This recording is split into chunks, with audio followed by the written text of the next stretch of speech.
मित्रों, अंडमान और निकोबार द्वीप समूह की जलवायु के बारे में अभी हाल ही में जो आईएएस का प्री एग्जाम हुआ है उसमें क्वेश्चन पूछा गया था। तो ये बहुत ही महत्वपूर्ण क्वेश्चन है, बहुत आसान क्वेश्चन है। आइए इसको देखते हैं।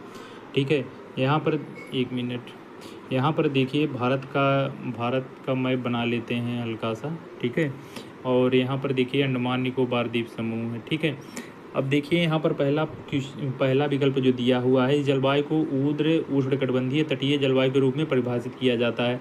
देखिए ये तटीय तटीय चारों तरफ जल से घिरा हुआ बंगाल की खाड़ी में है, हिंद महासागर का भाग है, तो यहाँ पर तटीय जलवायु है, ये सही है। आर्द्र उष्णकटिबंधीय, यहाँ पर देखिए वर्षा हमेशा लगभग बना रहता है, बरसे जैसी स्थिति जो है, और यह जो है कर्क रेखा के पास में है, तो यहाँ पर इसलिए उष्णकटिबंधीय आर्द्र जलवायु, तीन ही चीज़ों सही हैं। ठीक है, तो पहला विकल्प सही है। दूसरा देखिए, यहाँ दक्षिण पश्चिम और उत्तर पूर्वी मानसून द्वारा वर्षा होता है। देखिए दक्षिण पश्चिम मानसून द्वारा जो वर्षा होता है, तो देखिए यहाँ से ये हमारा इक्वेटर है, इक्वेटर से जब इधर की जाएंगे ये हवाएं जो है, इस हवा की दिशा को उत्तर पूर्वी मानसून की दिशा कहते हैं।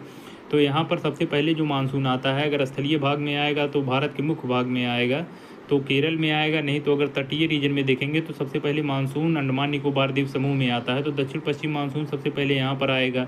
ठीक है, और देखिए ये मानसून जो है यहाँ पर मई में आ जाता है अंडमान निकोबार द्वीप समूह में, लेकिन ये जो हमारा मुख्य भाग है भारत का, वो जो है सबसे पहले केरल में आता है और जून में आता है। जून जुलाई अगस्त सितंबर अक्टूबर तक रहता है, अक्टूबर में रिट्रीट करना शुरू कर देता है, मतलब इसकी दिशा ऐसे हो जाती है। तो रिट्रीट करेगा तो यही दक्षिण पश्चिम मानसून उत्तर पूर्वी मानसून में बदल जाएगा। ठीक है, अब देखिए यहाँ दक्षिण पश्चिम मानसून और उत्तर पूर्वी मानसून दोनों द्वारा वर्षा होती है। तो देखिए उत्तर पूर्वी मानसून द्वारा जो वर्षा होती है भारत के मुख्य भाग में देखेंगे तो तमिलनाडु में होती है, लेकिन उत्तर पूर्वी मानसून द्वारा हवाएं जो है जब चलती हैं यहाँ से रिट्रीट करती हैं, तो बंगाल की खाड़ी से जो जलवाष्प ग्रहण की रहती हैं यहाँ पर तमिलनाडु में तो वर्षा करती हैं, अंडमान निकोबार द्वीप समूह में भी वर्षा करती हैं। तो ये दोनों विकल्प सही हो गए, कि मतलब है यहाँ पर जो है दक्षिण पश्चिम और उत्तर पूर्वी मानसून दोनों द्वारा होता है, रिट्रीट करता है तो उत्तर पूर्वी मानसून, और मानसून का जब आगमन होना होता है तो दक्षिण पश्चिम मानसून। तो दोनों विकल्प सही हो गए।